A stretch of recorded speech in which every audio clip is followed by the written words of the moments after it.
dari Sohibul Hajah. Assalamualaikum warahmatullahi wabarakatuh.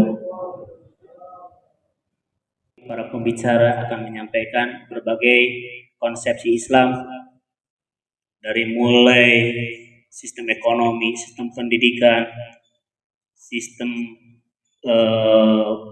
pemerintahan, sistem peradilan dan lain-lain.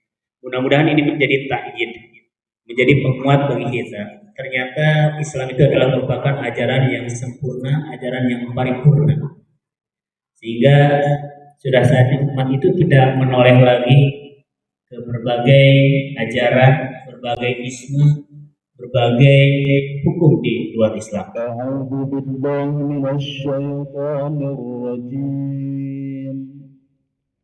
Bismillahirrahmanirrahim.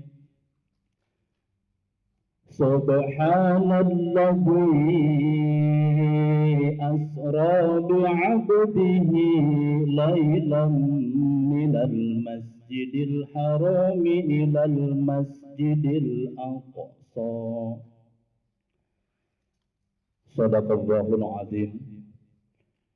Al-mukarramun, para alim ulama, para sesepuh, para tokoh masyarakat. Ada beberapa peristiwa besar yang terjadi pada bulan Rajab ini. Di antaranya adalah pertama kali umat Islam berhijrah. Semua ini mungkin kita mengenal hijrah itu ke Madinah, padahal sebelumnya Rasulullah sudah memerintahkan para sahabat untuk berhijrah. Yang pertama adalah hijrah ke Habasah. Beberapa kaum muslimin hijrah ke Habasah atau Ethiopia di bulan Rajab pada tahun kelima kenabian. Yang lebih itu ada 15 orang yang dipimpin oleh sahabat Utsman bin Affan. Itu sebagai pertanda. Nah, selanjutnya yang ketiga ada peralihan kiblat kaum muslimin. Bulan Rajab menjadi momen peralihan kiblat kaum muslimin dari Masjidil Aqsa ke Masjidil Haram. Yang keempat terjadinya perang Badar, yaitu Rasulullah pernah mengirim detasemen Abdullah bin Jahsy di bulan Rajab tahun kedua Hijriah yang kemudian menjadi trigger atau menjadi pemicu pecahnya perang Badar. Selanjutnya, peristiwa yang terjadi pada bulan Rajab, terbebasnya Al-Quds atau Yerusalem dari penguasaan orang-orang kafir yang kemudian kaum muslimin waktu itu dipimpin oleh Salahuddin Al-Ayyubi yang kemudian setelah hampir 90 tahun dikuasai oleh orang-orang kafir, tentara salibis kemudian berhasil direbut kembali oleh kaum muslimin. Selanjutnya peristiwa yang sangat penting juga yang harus kita pahami yaitu runtuhnya khilafah yang dilakukan oleh orang-orang kafir melalui tangan Mustafa Kemal Atatürk. Jazakallah khairan katsiran Al-Mukarram Ustaz Suwar yang telah menyampaikan momentum Rajab atau judul momentum Rajab. Kita tidak bisa berbicara cuma zakat saja, tidak bisa. Karena cerita zakat pun mu'allafatu qulubuhumnya siapa? Bagaimana tata cara mendistribusikannya? Ya, kalau zakat cuma ke 8 asnaf, amilnya siapa? Yang ada ambilin. Nah, itu kan jadi repot. Nah, itu kita akan melihat bahwa dalam Islam ternyata seperti itu. Nah, kita sebagai orang yang memperoleh anugerah Allah, diberikan kesempatan untuk melakukan kajian dan pernah melakukan kajian tentang Islam, tentu memiliki tanggung jawab lebih untuk membangun pemahaman baru tentang ajaran Islam ini sebagai sebuah ajaran yang kafah, bukan versi si A, bukan versi si B, bukan versi C, tapi versi yang diistinbat dari Al-Quran dan As-Sunnah. Kalau kita ingin rinci memahami berkaitan dengan bagaimana sistem ekonomi Islam, ya wayahna harus ngaji, gitu ya. Harus sama-sama ngaji. Itu barangkali gambaran dasar berkaitan dengan sistem ekonomi dalam Islam. Wajar pula kalau seandainya produk-produk yang dihasilkan kelompok intelektual dengan IP bisa jadi cum laude atau sum cum laude bekerja di tempat tadi yang diinginkan, berlimpah harta, tapi ternyata nilai moralnya tidak.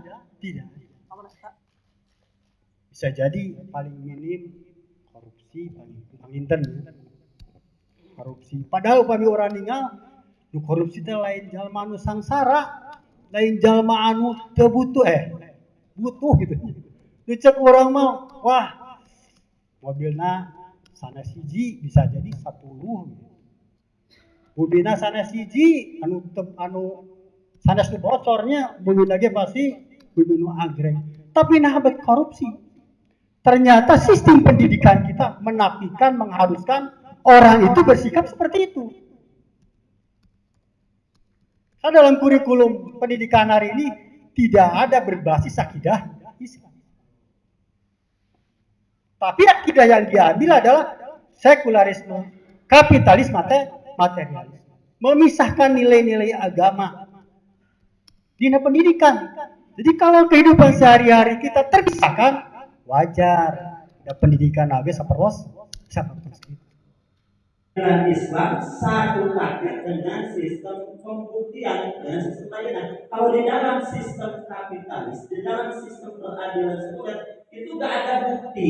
Ketika ada kebencian terhadap seseorang baru dicurigai, itu bisa dijebloskan ke penjara.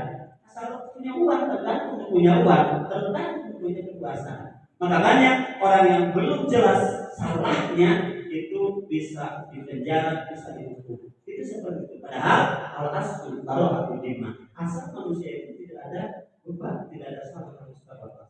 Kalau sudah terbukti ya secara bayinan, baik tadi dari empat tadi pengakuan, terus sumpah, terus kesaksian dan juga bukti dokumen yang meyakinkan, boleh dihukum. Jadi seperti itu. Dan yang keempat, dalam persaksian di dalam Islam itu sangat jelas, gitu ya, jelas. Artinya nggak ada ceritanya maling senal dihukum 10 tahun, tapi koruptor anu besar dihukumnya 2 tahun malaya, gitu ya. Gitu. Nu mau hayang babak belur koruptor aman-aman baik. Tidak akan seperti itu di dalam Islam. Karena apa? Sebagaimana firman Allah Subhanahu wa taala, karena Islam ini lahir ya, sistem peradilan ini dari zat yang maha adil, wa tammat kalimatu rabbika sidqan wa adla la mubaddila li kalimatihi wa huwas samiul alim. Yakinlah sistem peradilan Islam itu adalah sistem yang mulia. Sehingga kalau dalam sistem Islam orang yang mencuri lebih dari 1/4 dinar maka dia akan dipotong tangan. Kalau koruptor itu dipotong tangan secara silang dan kakinya. Nah, sehingga dengan hikmah hukuman seperti itu akan membuat 2 kebaikan. Pertama, jawabir, yaitu penghapus dosa bagi yang melakukannya, tidak akan dipinta pertanggungjawaban lagi oleh Allah Subhanahu wa taala di yaumul qiyamah karena sudah bersih. Sebagaimana hadis Rasulullah SAW, siapa yang melakukan kejahatan lalu dia disanksi dengan hukum Islam, fahiyalahu kifaratun, maka itu jadi kifarat, maka bebas dosa. Dan yang kedua akan menjadikan jawajir, efek jerak kepada yang lain, karena disaksikannya ketika mencuri lebih dari 1/4 dinar, korupsi yang sangat besar dengan dipotong tangan secara disilang, maka itu akan disaksikan di hadapan umum sehingga orang lain akan berpikir berjuta kali untuk melakukan kesalahan yang sama. Maka oleh karena itu, apa hukmal jahiliyati yabud wa man ahsanu minallahi hukman liqaumin yu'minun. Maka tugas para ulama untuk kita terus apalagi ya, ada sistem-sistem yang selama ini kita tidak mengaku Islam mengaturnya. Islam yang kita dapati terkait sistem ekonomi, Ternyata Islam memiliki pengaturan kepemilikan. Saat ini kita tahu kepemilikan hanya dikuasai oleh orang, oligarki. Sehingga kita tidak mengenal bahwa ternyata dalam Islam mengatur kepemilikan. Ada yang namanya milkiyah amma, milkiyah fardiyah, milkiyah daulah. Salah satunya adalah milkiyah amma, di mana kekayaan alam milik umat dan digunakan untuk semuanya milik umat. Pemikiran tadi dengan berkaitan tentang sistem ekonomi, sistem pengadilan, sistem pendidikan hanya sebatas pemikiran ketika tidak ada kekuasaan yang diungkapkan. Dalam saat ini, ide apapun dunia ini, apapun idenya yang dia membutuhkan pelaksanaan sistem dalam kehidupan tidak mungkin terlaksana tanpa ada negara. Sekularisme, dia butuh negara. Nggak mungkin ide sekularisme terkait mengatur sistem ekonomi, sistem pendidikan, sistem sosial, sistem hukum hanya berhenti pada ide tanpa negara. Begitupun juga dengan sistem sosialis komunisme. Apapun idenya, apapun sistem kehidupannya akan berhenti sampai fikroh, sampai teori ketika tidak ada negara. Seharusnya sama. Kita meyakini Islam sempurna akan menghilangkan peran agama, peran Allah Subhanahu wa taala. Mereka menyerahkan semuanya kepada manusia. Mereka berikan semua hukum buatan manusia. Maka bagaimana kemungkinan kemudian hukum dari Allah diserahkan manusia? Akan ditolak. Bagaimana mungkin pemikiran Islam terkait dengan sistem ekonomi, sistem pendidikan segala macam diserahkan sistem komunis sosialis? Enggak mungkin. Yang mereka menjauhkan peran Allah Subhanahu wa taala, tidak mengakui Allah Subhanahu wa taala. Maka disinilah pentingnya negara Islam. Disinilah pentingnya si politik Islam, kekuasaan. tahun 2024 ya, 2024 ternyata betul ekonomi ternyata dipegang oleh China. Itu tahun 2005 sudah disebutkan oleh think tank Amerika dan juga India menyusul karena dengan demografi yang begitu besar populasi mereka. Yang kedua adalah Amerika masih memegang kekuasaan dunia, betul apa ini kita tahu juga. Yang terakhir, yang ketiga, ada penguasa baru yaitu New Khalifah. Maka untuk menjadi ulama inilah harus diketahui pertama dalil-dalilnya dengan sesama. Apakah ada dari Al-Quran atau tidak? Apakah ada dari hadis atau tidak? Maka ketika tidak tahu itu, maka akan bisa menjadi ulama. Sehingga kita mengetahui, oh ini benar ajaran ini yang Islam. Maka ulama inilah kita akan segan-segan mengatakan bahwa khilafah adalah ajaran Islam. Khilafah adalah ajaran ini pasti dalam hati sembari, sehingga itu tidak keluar dari sampai kapan itu dia akan menggunakan karena dia tahu dalil-dalil. Sikap dari ujung dari acara ini, Multaqa Ulama ini, yang insya Allah akan disampaikan oleh Al-Mukarram Ustadz Supriyadi. Tetapi ini untuk berkaitan teknis langsung, maka berkaitan dengan pernyataannya, apakah ada formasi khusus? Ustadz Idin mana? Ustadz Idin, ya, semua Mustami ke depan. Ya, silakan karena ini masjid akan dipakai untuk sholat zuhur.